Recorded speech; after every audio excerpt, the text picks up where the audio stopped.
Okay, this is the Tarot Process Part 12. And it's about the third card in a Celtic Cross. And today's Sunday lunchtime. Yesterday I went for a walk in the morning to the local metro store to get some groceries. And I walked down. It's about a 15-minute walk. And there were lots of people out, and it was a really nice morning because the sun was shining. It was quite warm. It's kind of been like the warmest day this year. It was about 65 degrees Fahrenheit. So the sun was shining. There were no clouds in the sky, and the temperature was really nice. So I'm telling you this because it relates to reading cards, and it's because I looked at the sun and the temperature was really nice. And if you go out and it's freezing cold outside, but the sun's shining, then it's easier to walk through the cold if the sun's shining. So the sun makes a difference, but it can be too hot. You know, you can get a sunburn. You can be sweating as you walk because it's just so hot. So it's easy. You can take an idea like the sun, and it can change its meaning or change its significance depending on the circumstances. So when I say the sun, you think, yeah, the sun's good and bad and all sorts of points in between. You can have good conditions where the sun's a benefit or a bonus, but you can also have other situations where the sun's really a problem. So you don't have any problem adjusting what you say about something depending on the circumstances. And in the same way, when you turn a card, you don't have to think of it as having one single meaning or meaning one particular thing. You can adapt the meaning of sunshine and see it in different ways and have different understanding of it, and know that it's good or bad depending on the circumstances. And in the same way, you can look at a tarot card and you don't need to think it just means one thing. You can also adapt the meaning or the significance of the card depending on the question and depending on the other cards that come up. Right? So the Three of Cups is the three women celebrating and dancing. And so that seems like a good thing, celebration, but you know that celebration can get out of hand, and it's not always a good thing because you can celebrate before you've won the game, let's say, and you can lose at the last moment, or you can celebrate that you passed an exam, but in the end you didn't, you failed, or you failed the exam. So you know that a card isn't just one thing. It's got a whole range of possibilities. I don't want to say meanings, a whole range of possibilities. And you choose what to talk about depending on the question that was asked and the other cards that come up. And that's how you read cards, I think. So, the Celtic Cross. Everybody agrees that the first card goes upright and the second card goes across the first one. Right? So that makes the initial cross. But then there's a debate about, there are differences about where the third card goes. Some people put the third card above the first one, above the first cross. And so they say that the third card represents, it crowns you. It's the highest you can achieve at the moment. It's something about the future. Because I'm going to mention later that, or I'm mentioning it now, but you can look at a Celtic Cross as being quite a sophisticated past, present and future spread, because some of the cards are about present situation, some are about the past and some are about the future. And you can put more than one card together or to get an idea about the past in a broad kind of a way, as well as the present and the future, but I'll get to that. So the third card, sometimes some people will put it above the first two, or the first one, and say it represents the highest you can attain at the moment. I don't like that, because let's say you're discouraged and you're upset, and the card above that represents the highest you can attain at the moment, let's say it's a sun card upright, and so the reader says, yes, things are going to be good. you basically don't believe it. It's too much to go from being miserable and unhappy and discouraged in the moment to suddenly say everything's going to be wonderful. How is this going to happen? So it can be too much of a leap to go from the present situation, the one that you're experiencing because you're the questioner, to some fantastic, wonderful future. And so I don't like to put the third card above as representing, and to go immediately from the present to the future. Usually because people don't believe it, or it's easy to not trust it. Whereas the third card, I use the method that Eden Gray talked about, and she said the third card goes down below, and it represents the foundation. So I think that's the easiest and the best kind of interpretation to give, or to the position for the third card down below, and it also represents the foundation. So it's something about the past, right? And so it ought to be something you recognize. But I recently, I forget how it happened, but I looked at somebody else's version of the Celtic Cross, and they said the third card goes down below, which is fair enough, but they said the third card represents the root cause. And I thought, that sounds good. I could not figure out what the root cause means. It sounds like it ought to mean something and it ought to be important. But the root cause, I don't know. It's just, I understand that I may be being difficult, and I just don't want to see what's obvious, but I just cannot figure out what to do with the root cause. Because usually you think of the root cause of a problem. But let's say there's no problem that you're dealing with, or that the question is about. What's the root cause? I think it makes it too complicated, and it's a little bit vague. The foundation, I think, is clear, something you can build on.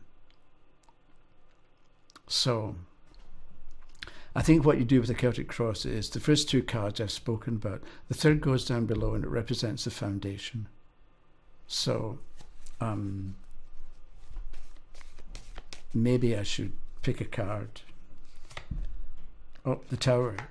The foundation is the Tower, right? So what do we say about that? What you do is, instead of picking a card a day, think of a question like, what's going to happen, or will I get married, or some typical question that people might ask, the things they're kind of concerned about. Just looking at make sure the microphone's recording okay. So let's say the question is, what's going to happen in my future, as a general kind of thing. So in the foundation, I've got the Tower, and that's telling me something, or telling the questioner something about what they're building on. So it looks like, because the Tower shows the man and the woman being knocked out, it's like upset, and you're left with something to clear up, or a problem that you've got to start again. So with the Tower and the foundation, you're going to have to begin again, and that's what you're building on. But don't build on what got you into the problem in the first place. Think through how you got to the situation you got to that was then upset, and do something different. Whereas if the Tower had been upside down, right, the foundations of the Tower reversed, there was a mess, you should have cleared it up, but you didn't, right, because the card is upside down. So I'm taking the reverse card as meaning it was something that could have been done, that should have been done, that wasn't done, right? It's one way of looking at a reverse card. It can mean delays. Maybe there was a delay in doing the cleanup. Again, when you've got a number of ideas of what a reverse card can mean or can show, then you just talk, and you'll find that your inner knowledge, or your subconscious mind, or whatever you want to call it, your bigger knowledge, is going to give you the right way to express, or your bigger self is going to choose the right version of the reverse card meaning to talk about. So my first thought was, you should have cleared it up, but you didn't.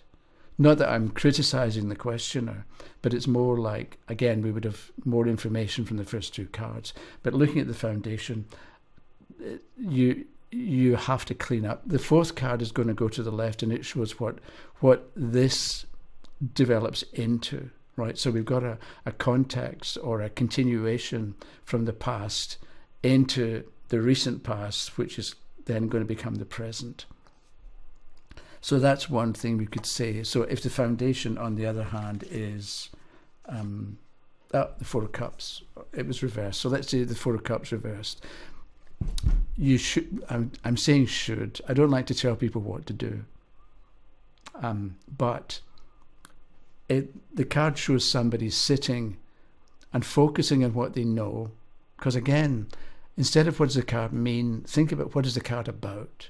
And the card is about somebody knowing what they know or focusing on what they already know, because he's looking at the Three Cups.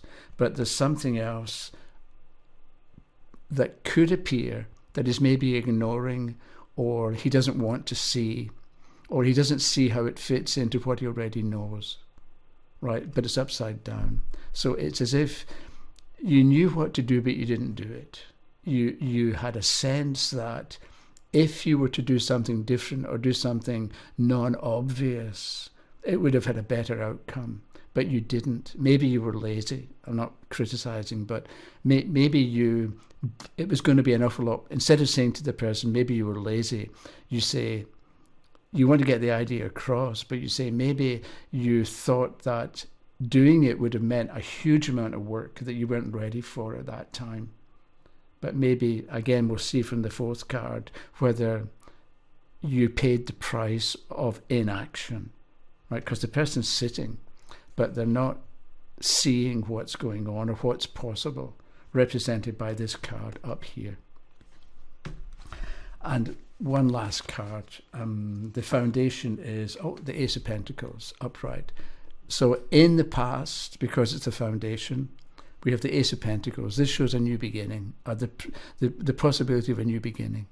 So you, in the past, when it comes to this question, had the chance to make a fresh start. And because it's money, so maybe it was like you had to invest in something, or maybe you knew what it was going to cost, right? Because if it had been upside down, then you thought it was going to cost $20, it ended up costing $200. Because you're underestimating probably the cost of something, but it's upright. So with the Ace of Pentacles upright in the foundation, you started something new, but because it's the foundation, it's what you have to build on, or what you can build on. Think back to this new beginning, because maybe it didn't quite work out the way you thought it was going to work out, but it's the foundation. Go back to the ideas that you had at this time of new beginnings and rework them, or fix them up and make them stronger and better. Because what you had back then, because it's an ace and it's upright, was good. So capitalize on it. Because it may be that you had the idea. Because it's Pentacles and money, maybe a while ago you had the idea of starting a blog and monetizing the blog, or starting a YouTube channel and getting paid for advertising on YouTube. But you didn't. Maybe you didn't. I don't know. It depends on the other cards. But that's the kind of thing you might talk about. With the Ace of Pentacles in the third position as the foundation, that you had the chance in the past to do something creative maybe, or to do something that would have brought income, because it's coins for money. And the other thing, when I was thinking about what to say, I thought people struggle with court cards. Let's say the foundation is the Queen of Batons, right? In the past, you were in charge. Because what's the card about? Queens are about who's in charge, who's in control, who makes the decisions, who follows orders, and who doesn't follow orders. Because it's a queen. And also, the queens are about respect, for instance, generally speaking, because do you respect the monarchy, or do you think the monarchy is a waste of money? And they've got too much privilege, too many rights, and they're not really accountable. So that's what queens and kings are about. But they're not always about that in every situation. So if we've got the Queen of Batons, let's say, as the foundation, in the past, you had a certain amount of authority and a certain amount of position and a certain amount of power. It's the Queen, not the King. So maybe you had to, you weren't in absolute charge, but you were like 90% of the way there. Only because kings and queens, difference between men and women. Not that I'm being sexist, but it's a man's world, you know. It ought not to be, and it'd be better if it weren't, but it is at the moment. So anyway, that's why I'm saying the difference between men and women. But think of it as feminine and masculine. Masculine goes out and makes things happen. Not that it's a good idea and that only men can do this and that anything that a man tries to do is going to work out well. Because generally speaking, what men start ends up failing. They're just not very capable. I remember a while ago I thought men should be in charge of writing poetry and going to war. And women should be in charge of everything else. Because they're much better at basically everything. I'm not saying that to sweet talk women viewers, but anyway, I better stop while I'm ahead, so to speak. Okay, thank you very much for watching. That was the third card. Next will be the fourth card, I think. But I might have something as a kind of interlude before we get into the fourth card. Okay, I'm going to stop. Thank you for watching. We'll talk to you again. Have a good weekend, good day, good week. Okay, bye-bye.